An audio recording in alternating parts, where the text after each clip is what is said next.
सकाळी सकाळी नाश्त्याला काय बनवायचं टेन्शन आलं तर हा नाश्ता तुम्ही सकाळी सकाळी बनवू शकता. तर इथे 1.5 वाटी पोहे घ्यायचे, स्वच्छ 1-2 पाण्याने धुवून घ्यायचे. आणि हा नाश्ता आहे पोहे आणि रव्याचा. तर खूप सोपा नाश्ता आहे. तर इथे पोहे धुवून घेतल्यानंतर अर्धी वाटी रवा टाकायचा आणि अर्धी वाटी दही टाकायचे. थोडे काळे तीळ, थोडे व्हाईट तीळ टाकून थोडंसं पाणी टाकून छान 10 ते 15 मिनटं हे मिश्रण भिजत ठेवायचं. त्यानंतर याला मिक्स करायचं, चवीनुसार मीठ टाकायचं आणि पीठ मळल्यासारखं हाताने मळून घ्यायचं. आता याच्यात थोडीशी कोथिंबीर टाकायची, परत मळून घ्यायचं. आता ना एका चाळणीला तेल लावायचं आणि जसं छोट्या इडल्या असतात ना त्या आकाराच्या याच्या चपट्या बनवायच्या.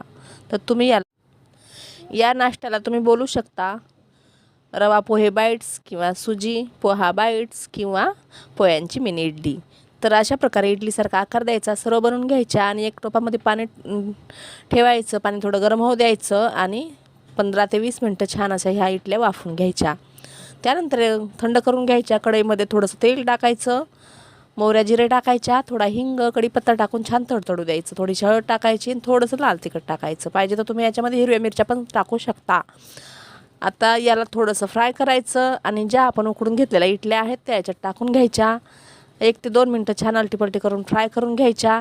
कोथिंबीर टाकायची, थोडेसे तीळ टाकायचे आणि हिरव्या चटणीसोबत रेडी.